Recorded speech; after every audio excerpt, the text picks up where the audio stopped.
All right, it is 12 o'clock, so let's get started. Hi, everyone. Welcome to this March into May walking workshop, and it's called Pathways to Wellbeing. My name is Brittany Perry, one of your employee wellness coordinators. I'm sure you've heard my voice one time or another or seen my face around the county, and I'm really excited to have those of you that are tuning into today. I really appreciate your time, and hopefully there are lots for you to think about today in this workshop.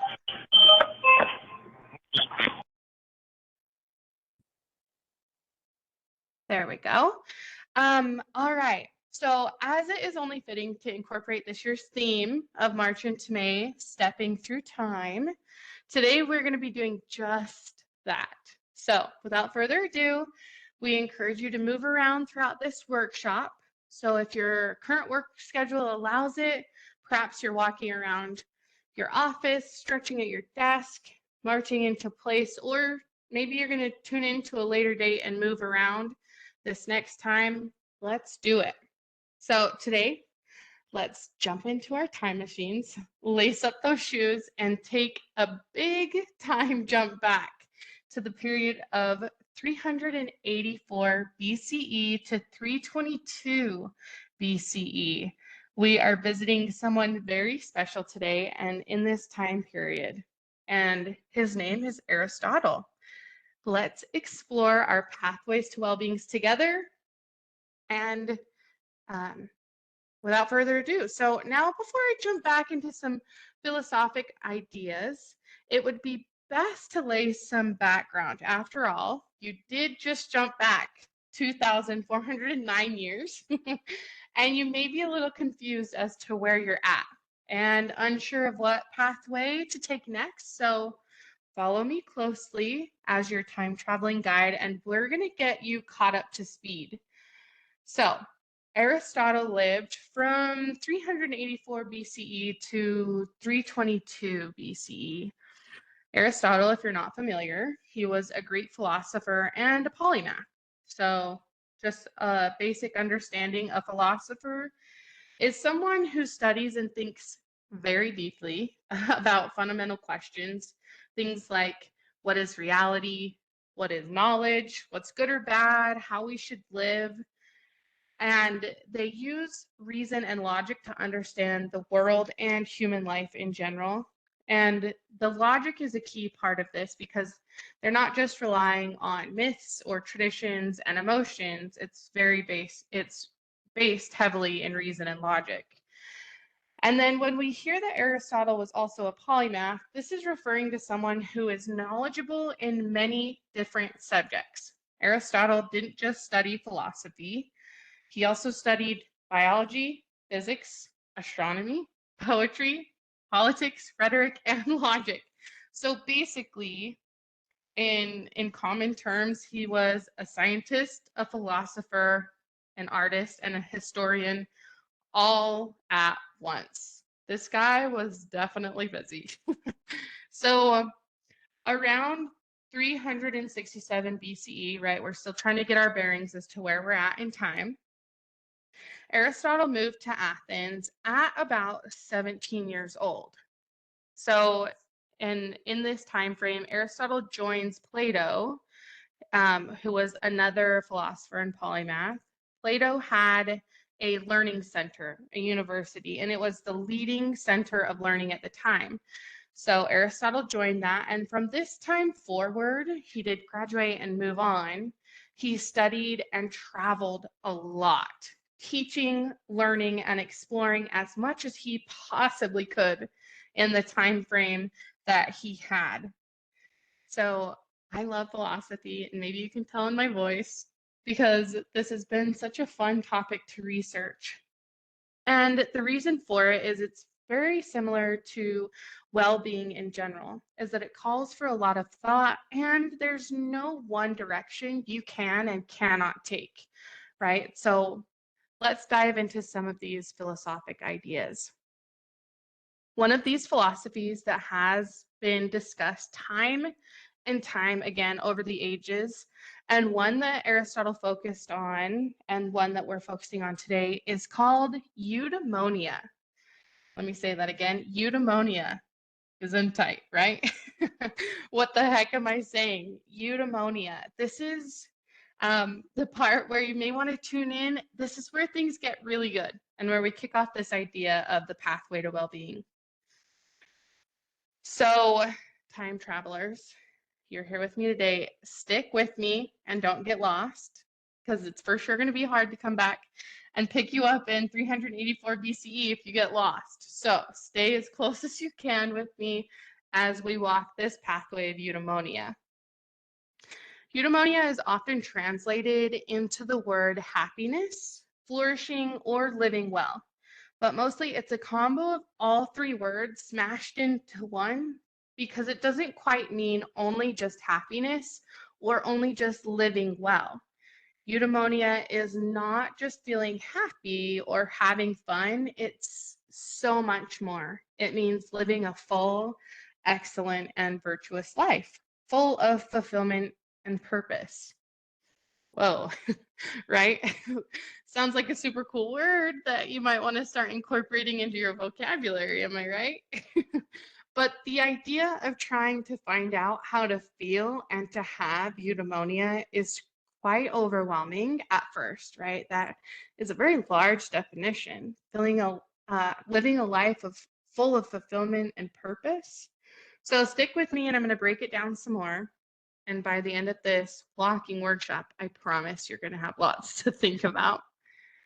So Aristotle had a book called, and bear with me here, Nicomachean Ethics. That one's so hard for me to say, but he had a book where he wrote down all of these thoughts and all of these ethics. And in it is where he asks a question, as I'm asking you today: what is the good for human beings?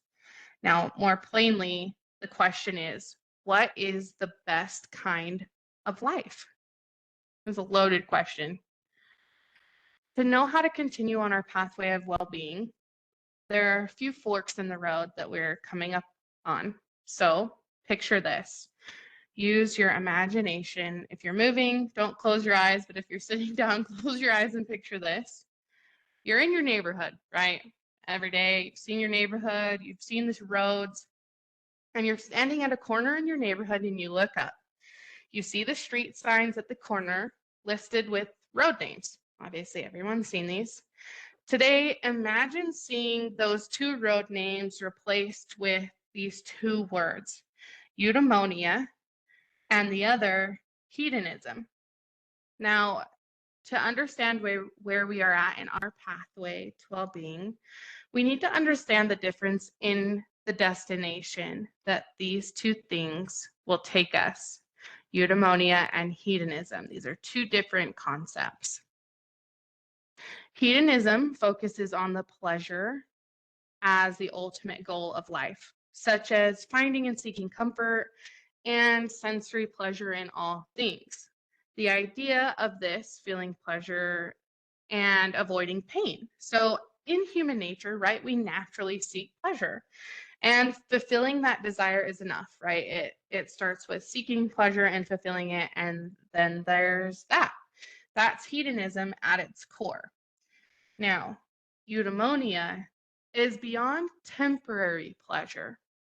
However, pleasure can be accompanied in your pathway to eudaimonia, right? It's not all pain.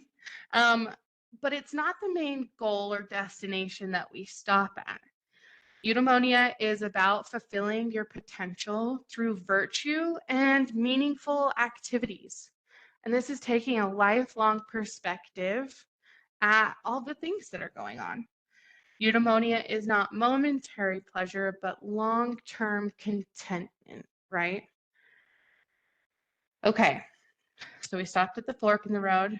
We acknowledged that there's a difference between pleasure in the now and stopping there, and eudaimonia, which is beyond that temporary pleasure.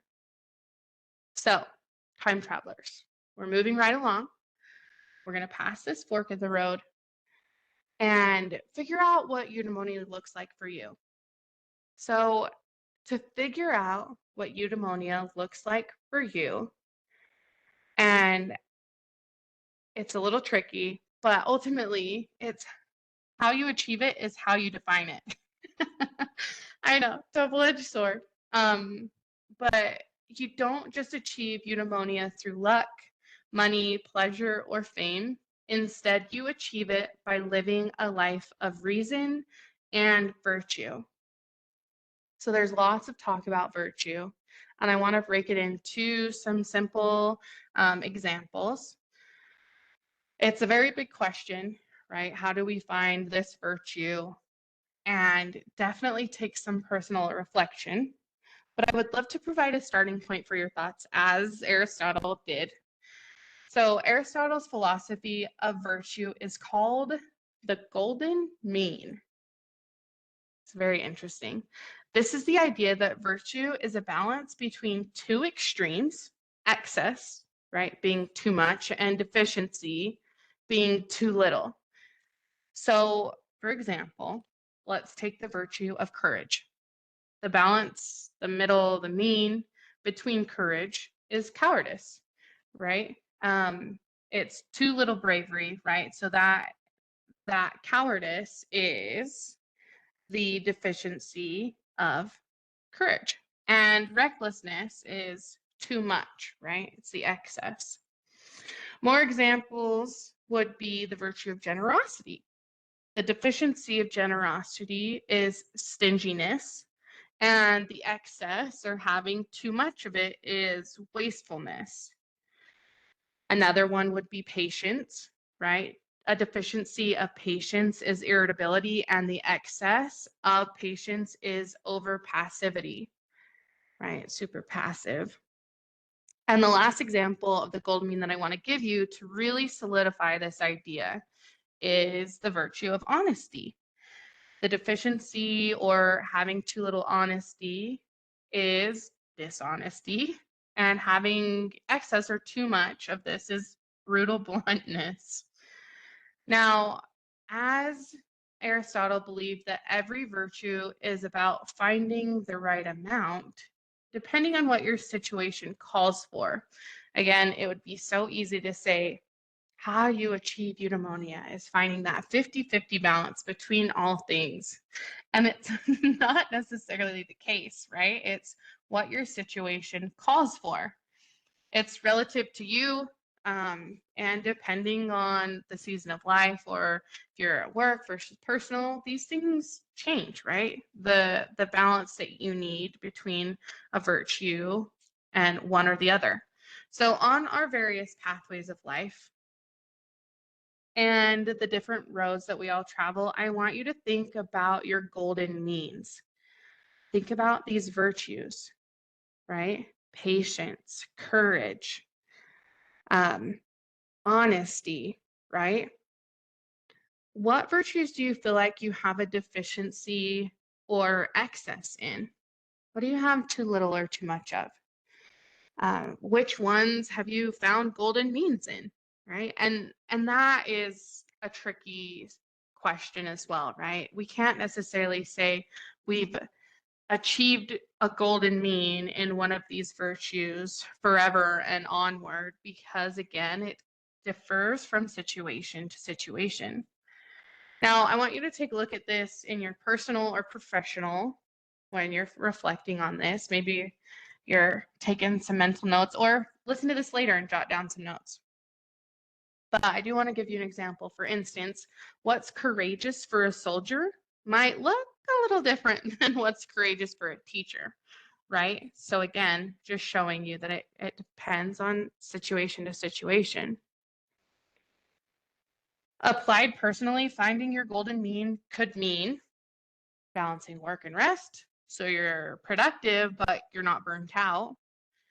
Balancing ambition and contentment, so you grow without feeling perpetually dissatisfied. That one is a difficult one for me. Balancing vulnerability and self-protection in relationships, right? So we're going to continue to move onward talking about eudaimonia, but I did want to give you some practical steps. And again, I'm giving a lot of information, so this is recorded and you can tune in later to jot these down, but some practical steps to find your golden mean. I've got 5 of them. The first one is to reflect. Reflect on the areas of your life that feel extreme, right? A little too much or a little too little of. The second would be defining what a healthy balance looks like for you. And again, what looks like for you, not having somebody else define what that healthy balance looks like for you, right? Experiment is number 3. Experiment with small adjustments and notice how they feel, right? If you've noticed, you've taken note of that extreme, too much or too little, and then you're going to tweak a couple of things. What does that feel like? How does it feel? And then, playing with those levels from there. Number 4 is listen. Listen to your inner self, right? Listen to yourself on how these things are going, your energy, your mood, your stress levels, right? Your body's going to tell you, your mind and your body will tell you how these golden means are doing. And then number 5 is adjust as needed, right? The mean isn't fixed. Your golden mean isn't you've achieved it and then you're there and then you no longer have to worry about it. Or if it's out of whack, it's not in a fixed state. It changes with your circumstances and your growth. Ultimately, and I'm going to say this again later on, is it's a very personal journey and no one size fits all. There's no one size fits all answer. So we're introducing a lot of philosophic ideas. And I hope that you're still with me here. And I'm going to introduce another one. This is where we connect engaging your unique capacity. Aristotle taught that each person has a unique nature, potential, right? Your unique capacity is your ability to reason, to choose, and to live virtuously, right? With those virtues that we just talked about. So taking one step further on our pathway to well-being, Eudaimonia, is finding the mean in your life by thinking about what is truly good and appropriate for you and your circumstances. And knowing that you don't just wake up virtuous, right? You become virtuous by repeatedly practicing good actions, like learning any skill, right? So onward we go, paving our pathways more, which leaves us to self-actualization. And this is the connection to Aristotle's Eudaimonia to modern psychology. So we're going to hop back on our time machines. Hopefully I've got everyone with me. And we're going to jump back to the future. If you know, you know. To today. Self-actualization is very similar and helps bring things full circle. So basically, it's act in accordance with your passions, your values, and beliefs, rather than conforming to external expectations.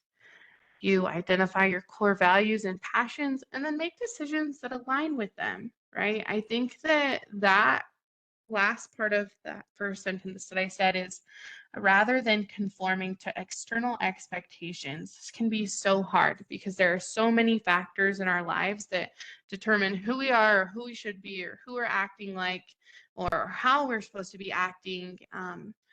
But ultimately, you act in this accordance with your passions, values, and beliefs. So an activity that would really help pull this all together, if you haven't ever done this, I would highly encourage you to do so, is to take time to create a personal mission statement.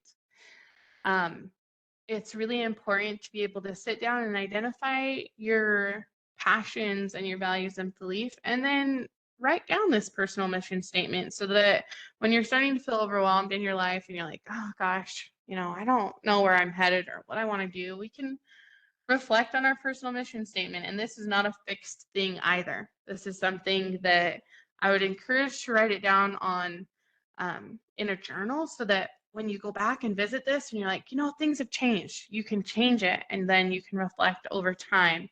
See how this personal mission statement has changed.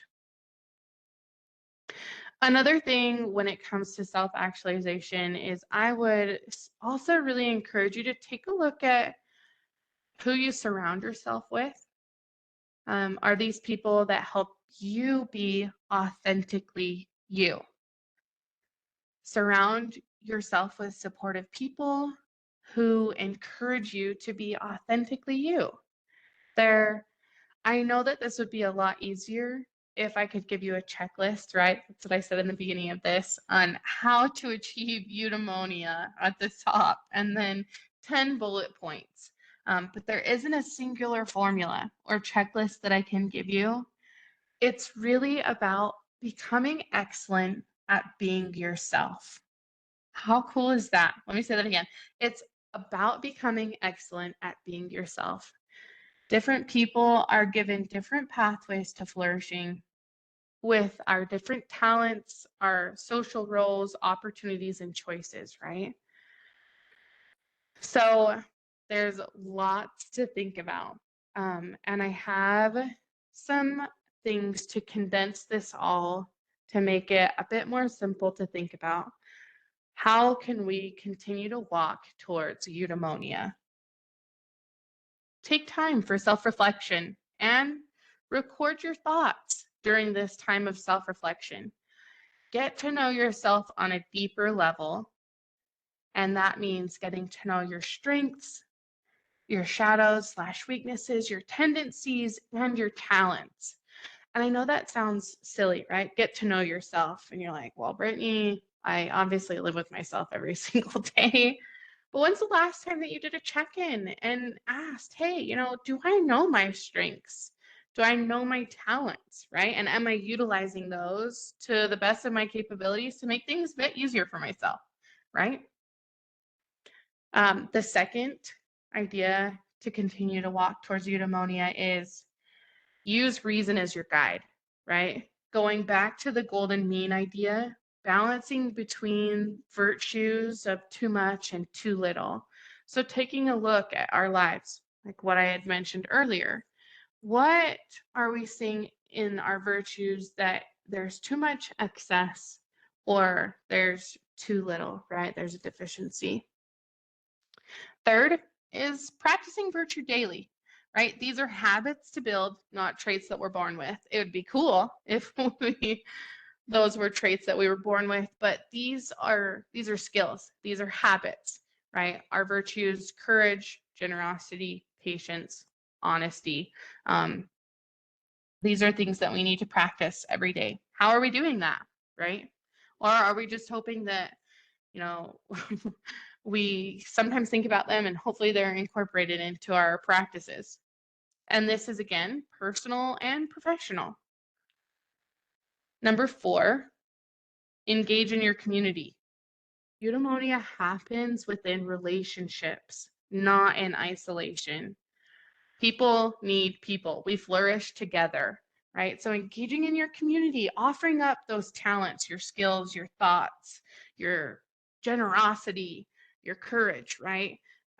These are so valuable and what makes a community really strong, and whatever that community may be, right? This isn't a community of, I live in this one area and then 3 blocks from me, right? No, these are communities within work, friend groups, hobbies, communities that we've built, those things like that. So open up that mindset and engage a bit more.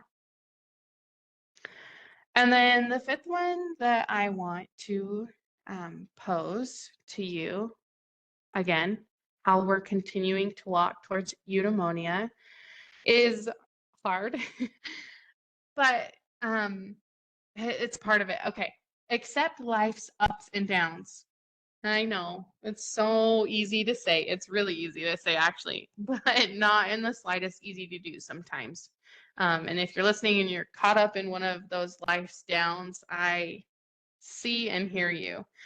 But even the flourishing life includes hardships, right? Virtue is revealed by how we respond to fortune, not by avoiding struggle, right? So acceptance. And then moving on, right? Not allowing ourselves to get stuck. Ultimately, eudaimonia is not about being better than someone else. It's about being the best version of yourself. And I love that. That resonates with me so much. Now, to wrap things up today, I want to share a few mantras with you to end on to help close out today's time together. That these mantras embody eudaimonia. And maybe you're feeling overwhelmed with what I've shared today, and that's okay. Let's start somewhere simple with a mantra. I've got 3 of them for you. The first one is, excellence is my nature, and I will live it fiercely. I love that. Second one, I rise through struggle, I sharpen through choice, I flourish through courage. The third one, grow with reason, act with virtue, flourish as yourself. Thank you everyone so much for tuning into today's walking workshop as we traveled through time and explored our pathways to well-being. I really, really appreciate your time. And it looks like we have a comment, hopefully repeating these mantras. I'll do that for you. This is a good note to end on. Excellence is my nature, and I will live it fiercely. I rise through struggle. I sharpen through choice. I flourish through courage. And the third one, grow with reason, act with virtue, flourish as yourself. Thank you so much, everyone. Really appreciate your time.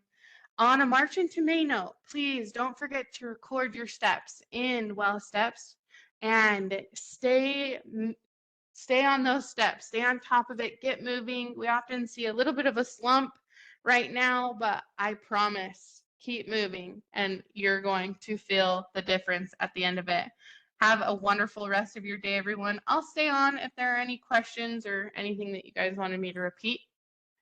And hopefully I'll see you soon.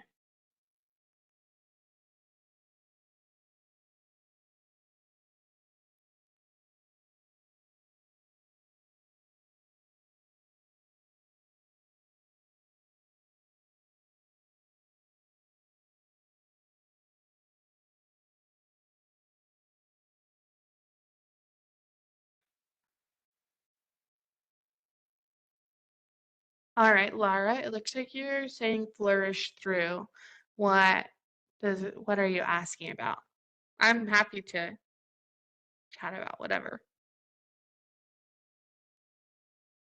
If you're still on.